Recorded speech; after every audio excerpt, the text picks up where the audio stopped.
目前呢，房地产市场遇到的困难是前所未有的。之前呢是大力的调控，现在呢是全面的松绑。中国的楼市呢发展了20年，对经济做出了巨大的贡献，但同时现在老百姓不敢买房子了。中国的房地产呢又到了十字路口，到底房价以后要让它大涨，还是说变成白菜价？我们应该照顾哪些群体？还是我们全民都应该买得起房子？显然哪一条路都不现实。那么我们有没有一种可能可以呢借鉴其他国家房地产发展的模式呢？今天我们就具体来说一说。如果大家有什么不同的意见，都可以在评论区进行留言互动。当前呢，我们房地产市场呢面临两方面的问题。第一方面呢，就是房价两极分化。大城市的房子呢非常贵，而且呢还有越涨越高的趋势，普通人想买呢简直是比登天还难。小城市的房价呢很便宜，但是大部分人呢不会选择在这里长留，而是呢向大城市靠拢，所以这里的房子呢有价无市，或者说降价也卖不出去。第二个问题呢就是财富分化比较严重，拥有多套房的家庭呢随便都可以买房子，他们有经济有实力可以呢买核心地段的房子，但是呢没有钱的家庭呢还在为房子的首付所操心，根本呢就不会想那么多。有的家庭呢掏空了6个口袋，终其一生才买了1套房子。首先呢，我们把这个时间节点来划分一下，来说呢2021年之前和2021年以后。2021年之前，其实呢人们对于买房子是抱乐观心态的，因为过去20年房地产的发展一直印证了一句话，就是房子可以创造价值，房子可以让人翻身。那么过去20年呢，房价虽然说是整体呈现上涨的趋势，但中间呢也经历过调控以及货币放水。比如说2003年非典以后鼓励大家买房降低利率，2008年金融危机以后直接货币大放水，还是鼓励大家买房子，再到2016年涨价去库存，总共呢经历了3次大的涨价，结果呢在2021年的时候房价直接涨到了万元的大关。那这中间呢还有这个炒房集团或者说炒房客的参与，总之房价是越涨越高，到最后呢形成了全面调控的这么一个结果。这就是呢在2021年的时候，我们看到全面调控出现了效果房价开始下滑，人们对于买房的热情开始下降。紧接着我们就说2021年以后，也就是2022年，现在的楼市呢就是不温不火，即使呢全面放开了调控，人们仍然不愿意买房子。为什么不愿意买房子呢？第一是因为呢大家并不缺房子，第二呢是全世界的经济呢比较低迷，影响了我们的收入，居民呢愿意存款来抗风险，而不是呢马上买房子。还有呢就是之前买房子已经被套牢了，由于政策等各种原因，现在呢并不是出手卖房子的最好时机，也就是说大家的钱不多，或者是被套牢。总之不管你降低利率也好，降低首付也好，大家买房的热情再也不会回到以前了。那这个时候呢就有人讲，未来房地产该如何发展呢？不能够单独去照顾某一种群体。那我倒是觉得呢，有2种国外的这个房地产模式是值得我们借鉴的。注意我们这里说的只是借鉴，并不是照搬，因为呢每一个国家所处的地理位置不一样，它的整体发展理念也不一样，再加上呢人口等等各方面的因素，只不过呢我们说可以拿来借鉴一下。这2个国家呢就是新加坡和德国。我们先来说新加坡模式。新加坡呢是一个小国，如果呢它经济发展不好的话，它有可能呢会被周边的大国吞并，所以呢他们最开始在发展的时候就是以政府主导房地产市场，也就是说呢所有的房地产上面的事情呢是国家说了算。那这个时候呢我们可以看到新加坡的公寓呢占了80%，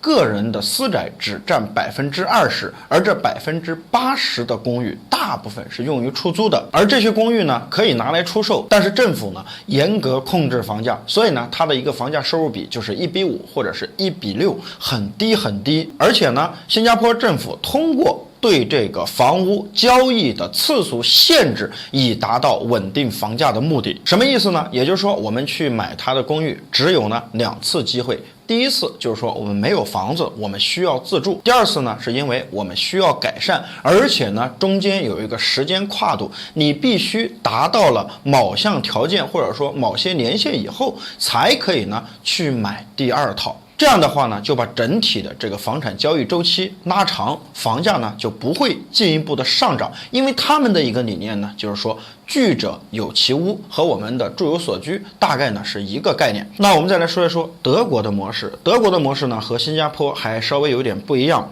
德国呢其实是鼓励大家租房子，也就是说呢，他们的私宅很少，用于出租的房子很多很多，而且呢，他们的房产呢可以交由个人以及企业来进行建设，但是呢，这中间土地售价还有租金的价格都受到严格的管控，由政府说了算。每一个大城市都有房价的中位数以及房租的中位数。那说白了，就有点像我们国家之前提出的这个二手房官方指导价以及这个租房的官方指导价。不管怎么样呢，你不能超过这个数，这就呢达到了控制房价或者说租价的一个目的。那其实呢，这种房地产制度呢也是有弊端的。通常来讲呢，虽然说我们享受了租房的低价，大家呢都有房子住，不为房子操心，但是呢，实际上老百姓手中没有多少钱，抗风险能力很差。一旦发生这个生活物价上涨，包括呢能源危机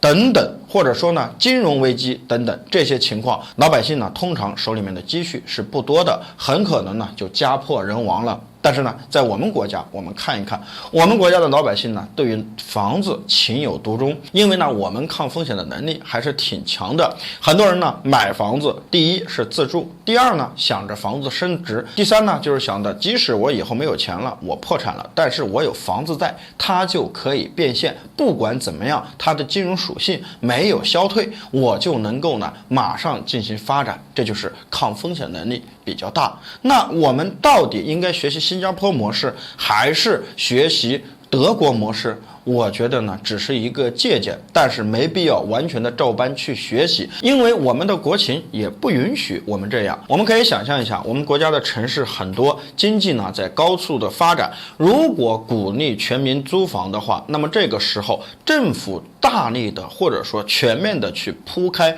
公租房是不太现实的，因为公租房只是针对低收入的群体，那么这个时候有钱的人他们呢会大量的买入房产，然后进行出租，说白了还是财富不均匀。那么我觉得我们国家坚持的这个房住不炒就是一个最好的房产案例。因为过去20年我们国家呢房价涨得迅猛，也就是说呢我们的人口还在转移，我们是发展中国家，还没有达到发达国家，我们的收入呢也没有特别高，所以说我们还有很长的路要走。那么这个时候房产到了关键的十字路口，就要面临着转型。目前为止，房地产仍然为我国的经济做出了巨大的贡献。7月份的这个经济大家看到了吧，增速非常慢，甚至呢有衰退的可能，就是因为整个房产交易不怎么样。那么下半年又出现了很多楼市救市的情况，为什么？